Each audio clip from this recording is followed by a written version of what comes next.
Құрметті көрермендер, бүгін сіздерге бір маңызды жағдаймен бөліскім келіп тұр. Ол біздің конституцияға өзгерістерге қатысты. Бүгін күні қазір біз пайдаланып жүрген конституцияда 95 жылы жасаған кезде бір үлкен қате жіберілген. Ол қате қасақана жіберді деп айтамайын, байқаусызда болды деп өзім ойлаймын. 95 жылғы конституцияда бір өзгеріс, ол барлық шетелдіктен келген азаматтарға біз Қазақстан азаматтарымен бірдей әлеуметтік құқығын қорғайтын болып өзіміз мойнымызға алдық.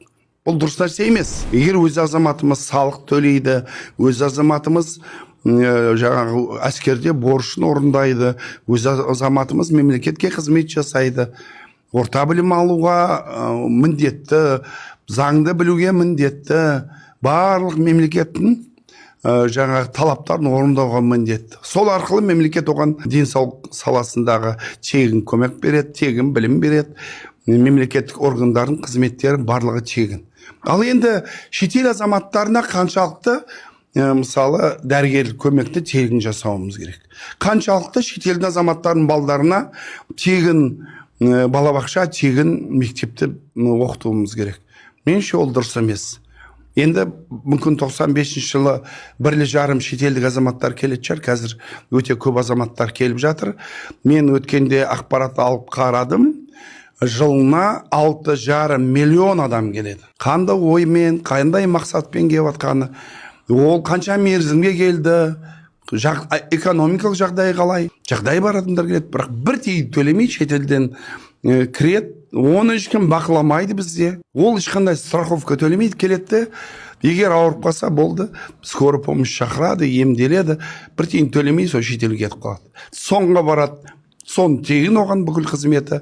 Бізбен бірге кезекте тұрады да, тегін қызмет алады. Оның бүкіл құжаттарын тегін жасап береміз. Енді басқа жағын айтпай қойын, полиция қорғайды, автокөліктердің бүкіл біздің жеңілдіктерімізбен пайдаланады, бүкіл біздің табиғат қорғау шаралары, экологиялық қорғау шаралары, барлық қоғамдық автобустарда жеңілдіктермен пайдаланады. Осы мәселен біз бірнеше жыл болды шектеуді ұсындық. Бұл себебі біздің азаматтар өз салығынан мемлекет бюджеттен төлеп отырмыз.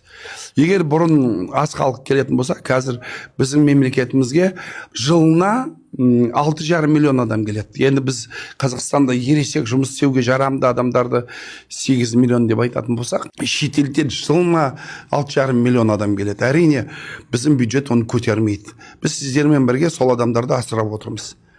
Қазіргі конституцияға өзгеріс, біз бұл 12-ші баптағы талаптарды толығымен алып тастауды ұсынамыз. Мен кеше осы туралы Конституциялық комиссияның отырысында айттым. Алдағы уақытта біз тек қана бізбен екі жақты келісімге барған мемлекеттермен ғана азаматтарға сондай әлеуметтік құқығын қорғау жағдайын жасауымыз керек. Мысалы, көршілес Өзбекстанда біздің азаматтарға тегін емдейтін болса, тегін, біз оларды тегін емдейік.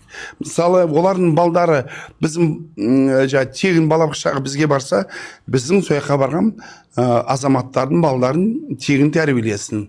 Дәл солай соның қызметі тегін болсын, бүкіл справкалар тегін берсін. Бізде қазір қалай 6,5 миллион адам келеді, шоттарын ашамыз, үйін тіркейміз, бүкіл құжатын береміз, бүкіл емдеп жатырмыз. Ол өте көп қаржы.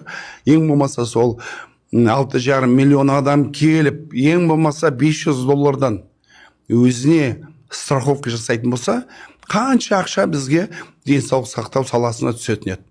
Бізге бұлар ақша салмақ түгіл, біздің ақшамызбен пайдаланып жатыр. Америкаға немесе басқа Европаға барып көріңіздер, біздің адамдар дәрігерге баратын болса, қанша ақша төлейді. Сол себептен бұл өзгерістерді толығымен қолдаймыз, сіздерді қолдауға шақырамын.